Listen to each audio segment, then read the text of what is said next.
अगर कोई इंसान हमें छोड़कर चला जाता है तो हमें उसकी बहुत याद आती है। कुछ लोग उस इंसान की यादें भुलाकर अपने जीवन में आगे बढ़ते हैं, पर कुछ लोग ऐसे भी होते हैं जो उस इंसान की यादों को ही अपना जीवन मान बैठते हैं, क्योंकि उस इंसान के जाने का दर्द उनसे भुलाया नहीं जाता और वो हमेशा उनकी यादों में रहना चाहते हैं। आज की कहानी ऐसे ही शख्स की है जो अपने प्रेमिका की याद को जीवन मान बैठा था, पर जब वो यादों के जंजाल से बाहर आया तब उसका सामना वर्तमान से हुआ जो वो सहन नहीं कर पाया। ये कहानी है रवीश नाम के लड़के और उसकी प्रेमिका अवनी की। एक दिन रवीश और अवनी एक गार्डन में बैठे थे। वहां ज्यादा भीड़ नहीं थी। उस दिन अवनी का जन्मदिन था और रवीश उसके लिए एक तोहफा लेकर आया था। अवनी ने खोलकर देखा तो उसके अंदर एक पुराने जमाने का कैमरा था जो बंद था। असल में अवनी को फोटोग्राफी का बहुत शौक था, इसीलिए रवीश वो कैमरा लेकर आया था। ये तो बहुत पुराना है पर बहुत अच्छा है। तुम्हें कौन सी इसमें से फोटो निकालनी है? बस मेरी याद में इसे अपने घर में रख देना। थोड़ी देर बात करके वो दोनों उस गार्डन से जाने लगे, पर जैसे ही वो रास्ता क्रॉस करने लगे सामने से गाड़ी आई और उस गाड़ी ने अवनी को उड़ाकर दूर फेंक दिया। रवीश भी गाड़ी का धक्का लगने की वजह से वहीं सड़क पर गिर पड़ा। भगवान का लाख लाख शुक्र था कि उसे ज्यादा चोट नहीं आई, बस 2-3 खरोंचें आई थी।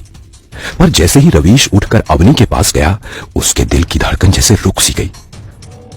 उसको अपनी आंखों पर विश्वास नहीं हुआ, क्योंकि अवनी वहां लोगों के बीच मरी पड़ी थी और उसका बहुत सारा खून बह रहा था। जल्दी ही वहां एम्बुलेंस आई और अवनी की बॉडी को ले गई। रवीश वहीं सड़क के किनारे बेजान सा बैठा हुआ था। अवनी को ले जाने के बाद रवीश उठा और उसकी सारी बिखरी हुई चीजें उठाने लगा। अचानक उसका ध्यान उस कैमरे पर गया, पर वो कैमरा अब पूरी तरह से टूट चुका था। रवीश ने कैमरे के सारे पार्ट्स उठाए और उन्हें घर ले आया। उसने उस कैमरे के पार्ट्स को अपने कमरे के टेबल पर रखते हुए कहा, अब तुम हमेशा मेरे साथ रहोगे, क्योंकि अब मेरे पास बस तुम्हारी यादें हैं और जब तक मैं जिंदा हूं मेरी यादों को कोई छीन नहीं सकता मुझसे, कोई नहीं। उस रात रवीश वहीं बेड पर लेटे लेटे अवनी की याद में सो गया। जब रवीश गहरी नींद में था तब अचानक उसके घर का दरवाजा जोर जोर से बजने लगा। रवीश हड़बड़ा कर जाग गया और सोचने लगा, इतनी रात के कौन आया होगा? पुलिस तो नहीं होगी? नहीं, इतनी रात को नहीं आएंगे वो। तो फिर कौन हो सकता है? रवीश सोच ही रहा था कि तभी फिर से दरवाजा बजा। रवीश जल्दी से गया और उसने दरवाजा खोला। जैसे ही उसने दरवाजा खोलकर सामने देखा तो उसका शरीर ऐसे कांपने लगा जैसे मानो उसे बिजली का करंट लगा। डर की वजह से उसके शब्द कांपते हुए होठों से बाहर नहीं आ सके, क्योंकि उसने देखा कि दरवाजे के बाहर खून में लथपथ अवनी खड़ी थी। पर सबसे भयानक बात तो यह थी कि उसकी आंखें पूरी तरह से सफेद हो चुकी थी और शरीर सड़ने लगा था। कैसे हो रवीश? मुझे तुम्हारी बहुत याद आ रही थी। अवनी की वो भयानक आवाज सुनकर रवीश को चक्कर आ गए और वो लड़खड़ाता हुआ नीचे गिर गया। नीचे गिरते ही वो बेहोश होकर वहीं पड़ा रहा। सुबह जब रवीश की आंख खुली तो वहीं जमीन पर पड़ा हुआ था। वो होश में आते ही कहने लगा, ये रात को मेरे साथ क्या हुआ? मैंने अवनी को देखा था। नहीं नहीं, वो तो मर चुकी है। तो यहां कैसे आ सकती है? शायद मैंने डरावना सपना देखा होगा। कितनी अच्छी बात है, जिससे प्यार किया था वो अब सपने में आकर डरा रही है। पर उसकी ये हंसी ज्यादा देर तक टिक नहीं पाई, क्योंकि जब वो उठा उसकी नजर टेबल पर पड़ी। उसके चेहरे की हंसी डर में बदल गई। रवीश धीरे धीरे टेबल की ओर बढ़ा और उसने देखा कि उस कैमरे के सारे पार्ट्स फिर से जुड़ गए थे और वो एकदम सही सलामत थे। पर उससे भी चौंका देने वाली बात एक और थी जिसने रवीश को सबसे ज्यादा अचंभित कर दिया। वो बात ये थी कि उस कैमरे पर कुछ उंगलियों के निशान थे जो खून से रंगे हुए थे। रवीश को कुछ समझ नहीं आ रहा था कि आखिर ये हुआ कैसे। मतलब अवनी आई थी और ये उसकी उंगलियों के निशान है। रवीश ने हल्के से उस कैमरे को उठाया और अलमारी में बंद कर दिया। रवीश एक मेडिकल में काम करता था।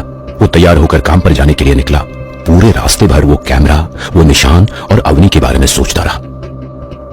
जैसे ही वो मेडिकल में पहुंचा उसके मोबाइल पर एक मैसेज आया। उसमें एक फोटो थी जिसे देखकर रवीश का डर यकीन में बदल गया। वो फोटो उसी कैमरे की थी जो टेबल पर रखा हुआ था। रवीश भागते हुए वहां से निकला और अपने घर पहुंचा। घर में आते ही उसने अलमारी खोलकर देखा तो कैमरा वहां नहीं था। वो पूरे घर में उसे ढूंढने लगा, पर अचानक वो उसे उसी टेबल पर उसी हालत में दिखा जो फोटो में था। इस बार टेबल पर खून से कुछ लिखा हुआ था। रवीश ने वो पढ़ा, क्लिक मी। रवीश पूरी तरह से डर गया था, इसलिए उसने वो कैमरा उठाया और उसका क्लिक बटन दबाया। जैसे ही उसने बटन दबाया, उस कैमरे में से एक फोटो बाहर आई जिसमें अवनी की भयानक तस्वीर थी। इसके साथ एक और चीज भी हुई। बटन दबाते ही रवीश के शरीर में एक छेद हो गया। वो दर्द के मारे जोर से चिल्लाया और उसके हाथ से कैमरा छूट गया। कैमरा फिर से टेबल पर जा गिरा। रवीश दर्द से कराह रहा था। ये सब क्या हो रहा है? अवनी, क्या ये तुम हो? ये क्यों कर रही हो मेरे साथ? मैं तो प्यार करता हूं तुमसे। रवीश के इतना कहते ही कैमरे का क्लिक बटन अपने आप दबने लगा। जितनी बार बटन दबता उतनी बार कैमरे में से अवनी की भयानक तस्वीरें निकलती और रवीश के शरीर पर छेद होते। ये सिलसिला बहुत देर तक चलता रहा। रवीश भी दर्द की वजह से बेहाल हो चुका था। उसके शरीर में इतने छेद हो गए थे कि उसका शरीर अब एक छन्नी की तरह दिख रहा था। वो रोते हुए चिल्ला रहा था। रवीश लगभग मरने ही वाला था। तभी कैमरे का क्लिक बटन दबा और उसके अंदर से एक तस्वीर निकलकर रवीश के सामने तैरने लगी। रवीश ने तस्वीर को देखा तो वो अचंभित हो गया, क्योंकि उस तस्वीर में अवनी के साथ अब एक और लड़का दिखाई दे रहा था। रवीश ने उस तस्वीर को हाथ में लेते हुए कहा, अशोक, इस तस्वीर में कैसे?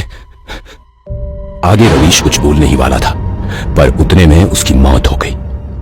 उस तस्वीर में जो अशोक नाम का लड़का था वो भी अवनी से प्यार करता था। जितना वो अवनी से प्यार करता था उतना ही रवीश से नफरत। इसलिए उसने रवीश को गाड़ी से उड़ाकर मारने की कोशिश की थी। पर जैसे ही उसे पता चला कि उसने अपने प्यार को ही मार डाला है, उसने अपने हाथ की नस काटकर आत्महत्या कर ली। रवीश, जिसने अवनी का कैमरा उसकी याद स्वरूप रखा था, आखिर में वही उसकी मौत का कारण बना।